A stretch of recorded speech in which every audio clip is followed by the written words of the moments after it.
اللہ علیہ یا محمد صلی اللہ علیہ یا محمد صلی اللہ علیہ یا محمد صلی اللہ علیہ یا محمد. اب بہت سے لوگوں کی خواہش ہوتی ہے ہمیں کوئی ایسا وظیفہ یا عمل مل جائے جس سے ہمارے کاروبار چمک اٹھے، ہمارا شہرت ہو جائے،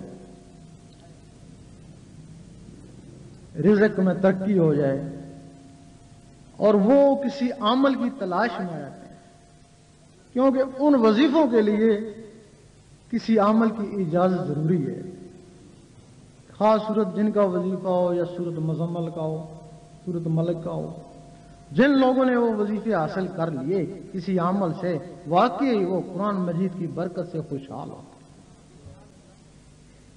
اب جب ان صورتوں کے لیے عمل کی اجازت ضروری ہے تو اس میں ذات جس میں ساری صورتیں بند ہیں، کیا اس کے لیے اجازت ضروری نہیں ہوگی؟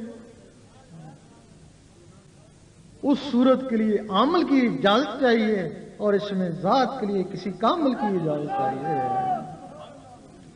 عمل بھی ایسا جب پھنسے آواز دے فوراً پہنچے، اور کامل بھی ایسا پھنسے آواز دے فوراً پہنچے.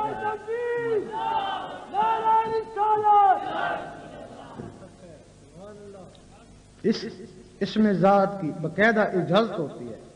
باقی صفات اسماء کتاب سے لے کر بھی فیض حاصل کر سکتے ہیں، لیکن جن لوگوں نے اس میں ذات کو کتاب سے لے کر فیض حاصل کرنے کی کوشش کری وہی پاگل ہوئے، وہی برباد ہوئے. وہ اس کتاب ہی نہ برداشت کر سکتے، تب لوگ اس سے محروم ہیں، کہتے ہیں یہ سخت جلالی ہے، اس کے نزدیک مت جاؤ، یہی کہتے ہیں نا. لیکن اس کے بغیر گزارا ہی نہیں ہے، یہی تمہاری پہچان ہے، اور تم کہتے ہو کہ اس کے نزدیک ہی مت جاؤ. یہ پاگل کر دیتے ہیں. اس کی اجازت ہے. اجازت کیا ہے؟ آپ یہاں تہجد پڑھتے رہیں، کام بڑا اچھا کریں، لیکن شیطان ایک کونے پہ کھڑا ہنستا رہتا ہے. کیوں ہنستا ہے؟ کہ تیرا دل تو میرے ہاتھ میں ہے، جب جی چاہوں گا موڑ دوں گا. اور تمہیں شکایت ہوئی میں بڑا تہجد گزار تھا، مجھے کیا ہو گیا، میں فرض نماز نہیں پڑھ سکتا. وہ شیطان نے دل موڑ دیا نا. باجید بستامی رحمۃ اللہ جنگل میں گئے، جب باقی عبادت کرتے شیطان دیکھتا رہتا، لیکن جب اس میں اللہ کی ضربیں لگاتے، اللہ کو بسانے کی کوشش کرتے، شیطان قریب آ کے ان کو ستاتا. تو صاحب کشف تھے، ایک دن ان کو بڑا غصہ آیا، ڈنڈا لے کے اس کے پیچھے بھاگے، آج اس کو ماروں گا. آواز آئی ہے باجید یہ ڈنڈوں سے نہیں مرتا، یہ اللہ کے نور سے جلتا ہے. اتنا ذکر کر کہ تو نور علی نور ہو جائے. جب باجید بستانی رحمۃ اللہ نور علی نور ہو گئے تو شہر بستان سے جادوگر بھی چلے گئے. اب ہمارا عمل یہاں اثر نہیں کرتا.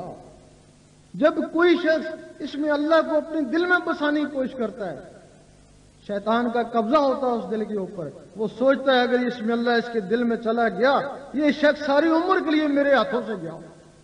شیطان کے پاس لشکر ہیں، فوج کے بما اسلحہ، جنات کے لشکر ہیں. قرآن مجید گواہ حکم دیتا ہے جاؤ اس کو برباد کرو، تباہ کرو، کچھ بھی کرو، یہ لفظ اللہ اس کے اندر نہ جائے. اب تمہارے پاس تو ایک دن بھی نہیں ہے جو ان کا مقابلہ کرو.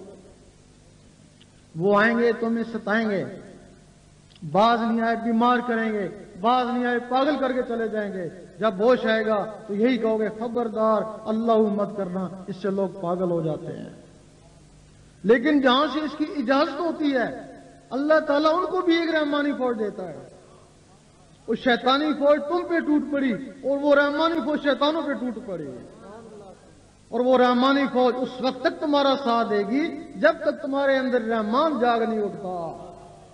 پھر تم بندہ نہیں رہے، بندہ نواز بن گئے، غریب نہیں رہے، غریب نواز بن گئے.